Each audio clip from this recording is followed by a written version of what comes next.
de l'association La Clé des Champs. Oui. Est-ce que vous pouvez vous présenter, nous dire ce que vous faites et présenter votre association? Oui, bien sûr. Donc, je m'appelle Anthony Manzanares, je suis directeur de l'association La Clé des Champs, qui est un espace de vie sociale depuis 2009. Et l'association existe, elle, depuis 1995.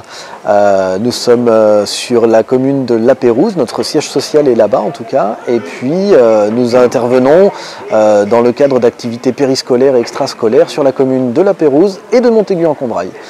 Nous avons également, depuis 2009, des animations de territoire pour l'ensemble de la population avec du soutien à la parentalité, de l'accompagnement des associations dans leur démarche administrative ou dans leur création de réseau. Et nous faisons également des ateliers de loisirs créatifs pour un public de retraités.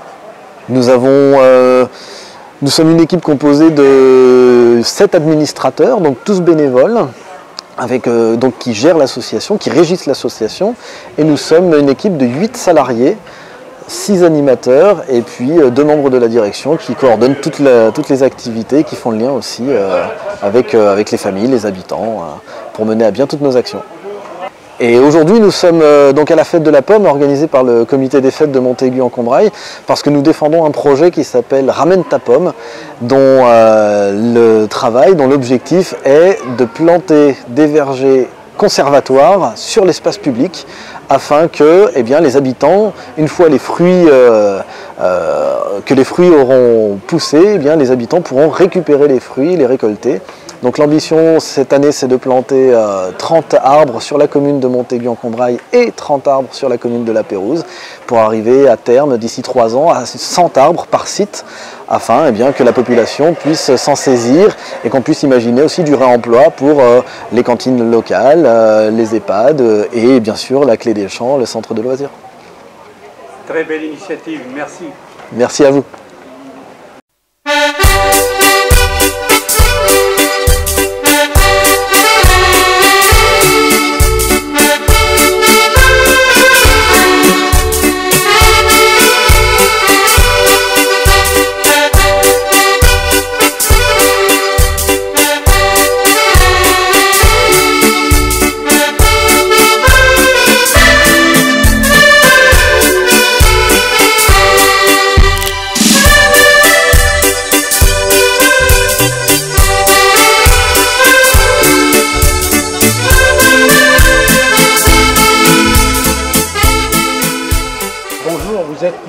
Vous êtes le représentant du Conservatoire d'espaces naturels d'Auvergne.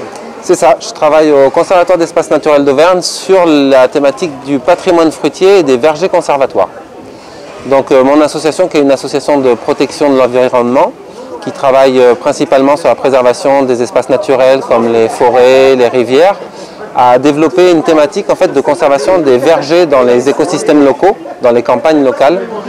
Et quand on a commencé à s'intéresser à ces vergers, on s'est rendu compte qu'il y avait toute une biodiversité très intéressante, c'était la biodiversité des vieilles variétés. Donc on a un petit échantillon sur la table là, qui sont donc les vieilles variétés qui étaient sélectionnées par les grands-pères de nos grands-pères et qui ont un peu disparu ou ont plus été très utilisées à partir des années 50-60 quand l'agriculture en fait s'est modernisée, quand est arrivée la golden, la gala, des variétés plus goûteuses, plus sucrées on va dire, surtout plus juteuses. Et toute une diversité de fruits s'est perdue. Il faut savoir que si à l'heure actuelle on a entre 4 et 6 variétés de fruits dans un magasin de pommes, il y en a entre 4 et 6 000 en France. Et donc nous on travaille en fait à les conserver.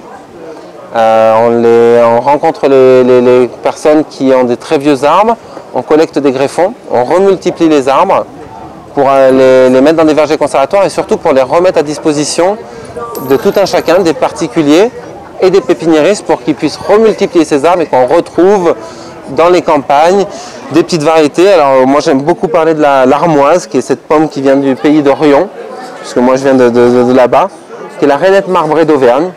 Et donc pour que toutes ces variétés-là, ou la poire citron, que j'ai dans cette main-là, qu'on voit avec une forme bien particulière, ne disparaissent pas, on travaille en fait à les rediffuser, à communiquer, à les présenter. Et à côté de ça, en fait, on mène aussi des actions où on va former les gens à entretenir les vergers, parce que si on veut que ces vergers avec ces vieilles variétés continuent de vivre dans nos campagnes, il faut aussi apprendre aux gens à les entretenir. Et donc on fait des formations à la taille, des formations à la greffe, Et comme aujourd'hui on fait à Montaigu, en fait, on invite les gens à venir nous apporter leurs pommes. Donc, je m'excuse un instant, mais on m'appelle comme ça un sac avec des variétés de pommes. Et moi, mon travail, ça va être ensuite de faire l'enquête, d'aller essayer de déterminer quelles sont ces variétés de fruits pour savoir si on a retrouvé une vieille variété ou pas. Et c'est de cette manière-là, en fait, qu'on mène des enquêtes dans les territoires en allant rencontrer les habitants et en les faisant parler des fruits. Souvent, c'est une histoire, en fait, liées à leur grand-père, à leur famille. Et on essaye de cette manière-là, en fait, de continuer de faire ce travail qu'on fait depuis 30 ans et de continuer à préserver ces vieilles variétés. On a un verger conservatoire à Tours-sur-Mémont, on a 450 arbres, 2 arbres de chaque variété qu'on a pu retrouver depuis 30 ans. Des pommes, des poires, mais aussi des abricots, des cerises et des prunes. Voilà ce que je peux vous dire. Merci beaucoup. Avec plaisir.